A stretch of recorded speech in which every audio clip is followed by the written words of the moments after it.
Hello and welcome to my autumn reading wrap up. I am so sorry this is so late. I did toy with not filming this video. I had originally filmed this, and when I was editing it just realized I wasn't really giving much substance to my reviews. A lot of it was just me remembering what the book was about and how I felt about it, and it just felt blah. So instead of posting that, I thought I'd rather just not have anything up, but now it's been annoying me that I don't have a autumn follow-up. I am going to start this because my son could wake up at any point. The first book that I read in autumn was Bread of Angels by Patti Smith. I love Patti Smith. I started my journey with her with Just Kids, which I think a lot of people did as well, and I've just been reading anything that she publishes since.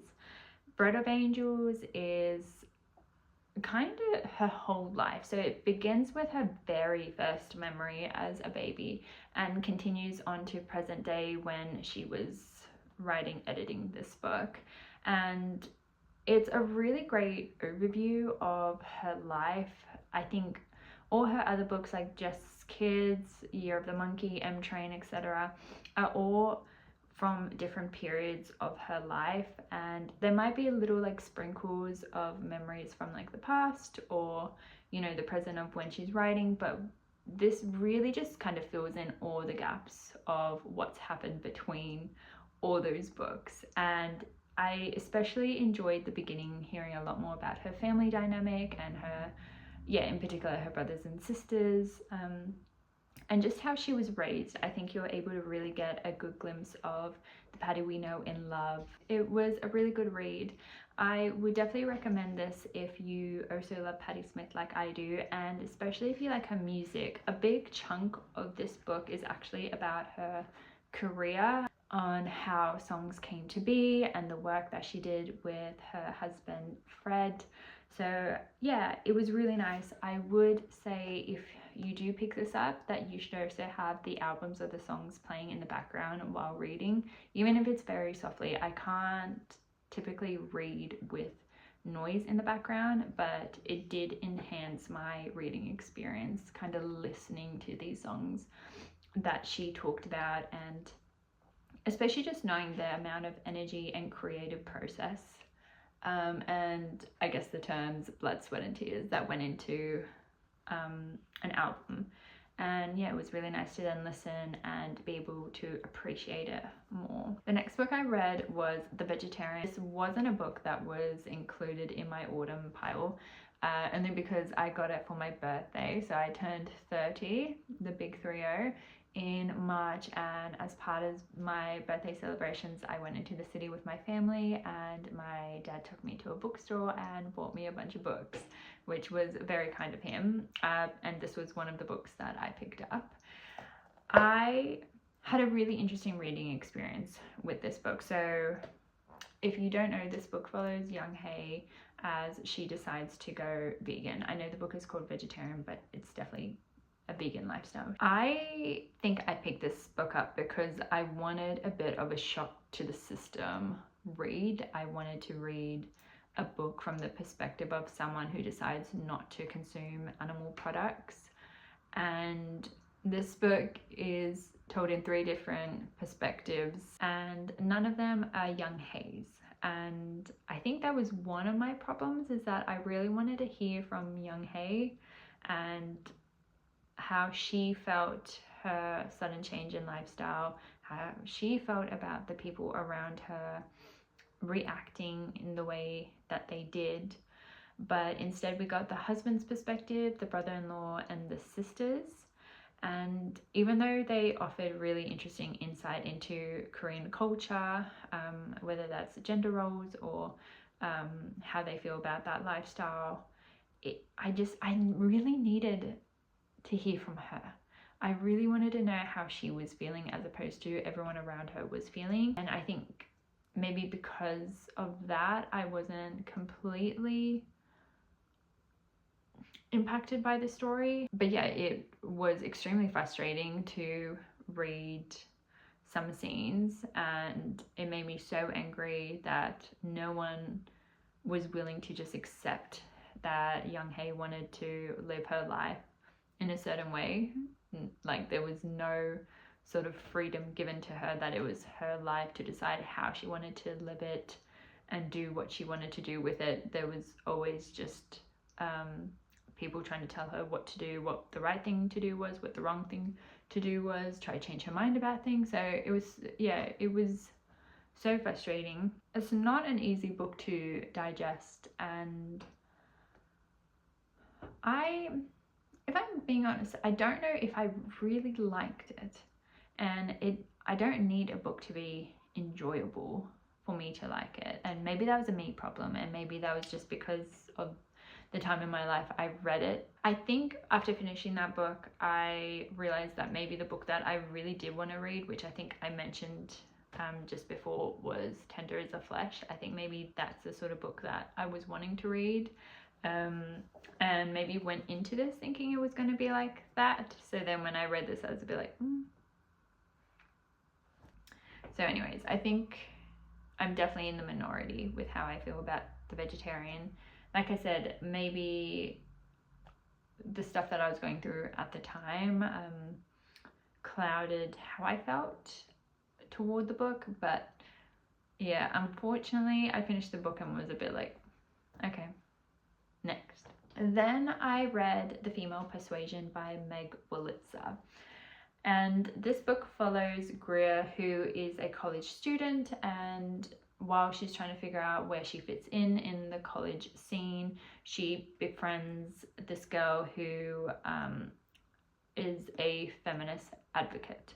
And so she convinces Greer to come to this talk with her to hear this feminist icon called Faith Frank give a speech at the college campus. And that really awakens something in Greer, and she then shifts her perspective on what she wants to do in life. I have had this book for such a long time. I'm talking maybe 9 years. And I'm really sad because I think 9 years ago I would have really loved this. This almost felt like it had a bit of a young adult feel to it, which there's nothing wrong with young adult, but in the way that it felt very entry level to feminism, and it would have been a really impactful book if I was a teenager reading this for the first time. Didn't feel like this book ever really like went deeper. It was just very, like I said, it would just felt like a very good introduction to feminism, but it did make me want to reach out and read more gender study non-fiction books. So after I put this book down, I ended up looking up different books that I thought would be interesting, and I found Girl on Girl by Sophie Gilbert. I found Caliban and the Witch by Sylvia Townsend maybe, and another book which is slipping my mind. This book didn't impact me, but it pushed me down a direction which I'm very thankful for, which I think is a really cool thing as well. I don't really hear many people talk about how maybe the wrong book can still have a positive impact on you for different reasons.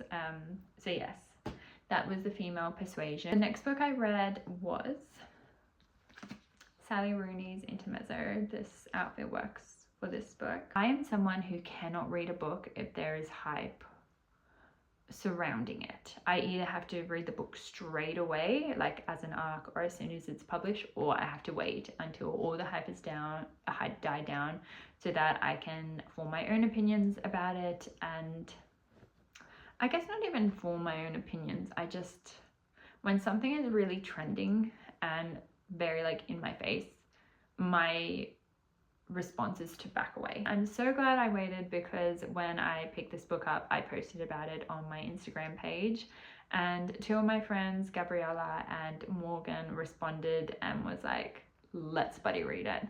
So we had a little group chat going, we were sending voice notes to one another, and I think each of us offered a really interesting perspective on different situations and different character reactions, decisions. So it was such a wonderful reading experience. It made it so much richer. Sorry, I have not said what Intermezzo is about. Intermezzo follows two brothers, Peter and Ivan. I actually remembered those names. Peter and Ivan, in the aftermath of their father dying. Peter is in his late 30s and Ivan is in his early 20s, and the brothers have never really been close, but the grief definitely puts a wedge in their relationship. They're two very different people that lead very different lives and have interesting romantic relationships, and so they clash a lot. And yeah, we're just really following these two brothers as they're trying to work through their grief, move through life, and figure out who they are and what their next steps are. Like I said, I read it with two friends, and yeah, I really enjoyed it. Even if I hadn't read it with them, I still would have enjoyed it. But I think whenever you read a book with someone, whether it's in a book club or a friend or whoever, it really pulls out a lot of conversations and thoughts that maybe you wouldn't have had if you were just head down reading a book and then moving on. I felt like I can't compare this book to her other ones. I feel like Conversations with Friends, Normal People, and Beautiful World, Where Are You? Are kind of on this side, and I felt like Intermezzo is the beginning of this new stage in Sally Rooney's life as an author, and I can't really explain why I feel that way. It just feels like this book is over here and it's going to be the beginning of a new pathway for her, and I'm excited. I enjoyed it. I know the book was a bit 50-50 with people, but I guess that's all books anyway. But yes, I did really enjoy it. And now I just have to patiently wait to hear if she's going to write another book. The next book I read was The Idiot by Elif. The Idiot follows Celine in the year 1995. And we are following her in her first year of Harvard. She's trying to work out who she is, what she wants to study, what she wants to get out of her life. Like the female persuasion, where she fits in the college campus, who her people are. And Celine then embarks on a romantic relationship with this guy called Ivan from her Russian class. The book is very monotone. Like, we're just following her in her everyday. We're going to her lectures, to her tutorials. We're there while she's studying, we're there while she's composing an email to Ivan, or when she's having a conversation with one of her friends. Like, nothing really happens, but everything happens in those little details. It's almost like you're just watching a continuous vlog of someone. I tried to read this back in 2022, and even though I really appreciated Celine's sense of humor, like I found her really funny, it just wasn't the right time for me to read that book, and I put it down, but I knew I was going to return to this book, and in autumn I felt the pull, and so I picked it up and just absolutely inhaled it. I really enjoyed it, and in particular I really liked the theme of language. I never went to uni, and I quite enjoy a novel or a movie or a TV show that's set in a college campus.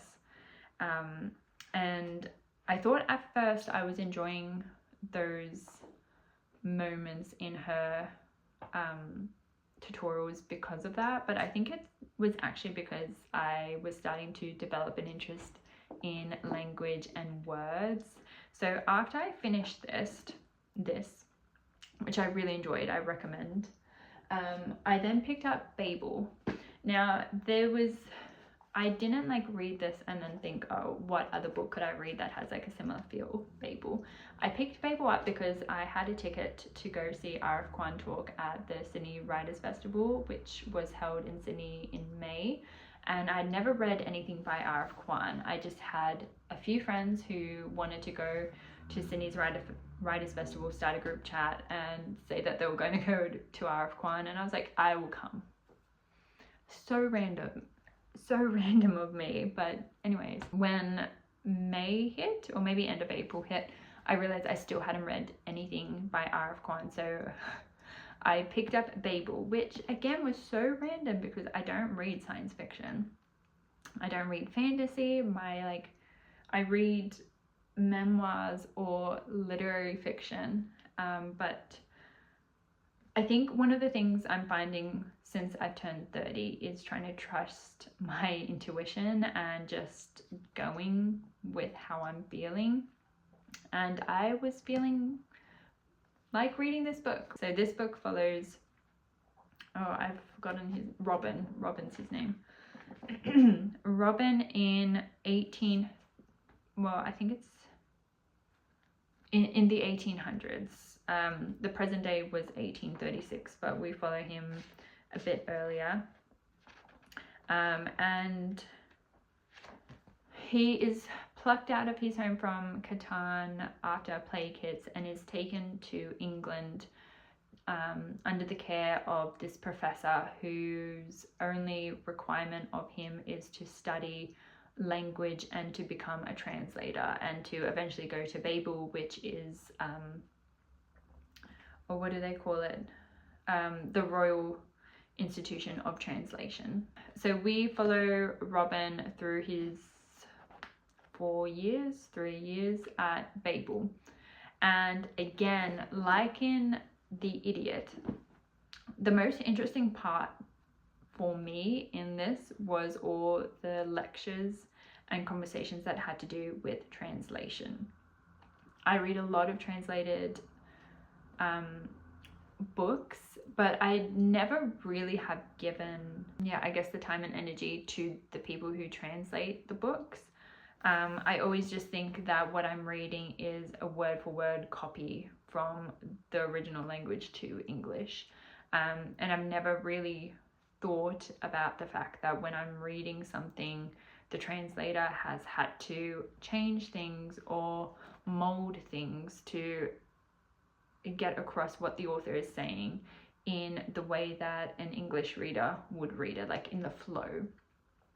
And this book really opened my eyes to the complete art of translating a book or translating a work, and languages, like the beauty in languages, the fact that in most languages there's no equal word in every language. Like every language has a different way of saying a word or a phrase, and it's just so incredibly interesting to me. I don't know if you can see.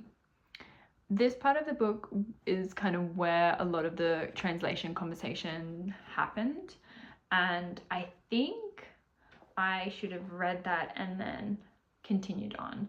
Not to say that the story was bad at all, it was just I really just grabbed a hold on this newfound interest in translation and started looking up other books, non-fiction and fiction, that I could read to really nurture this interest that I had in translation. And I felt like continuing the book, even though it was really interesting because then I finished the book and was able to go see R.F. Kuang talk.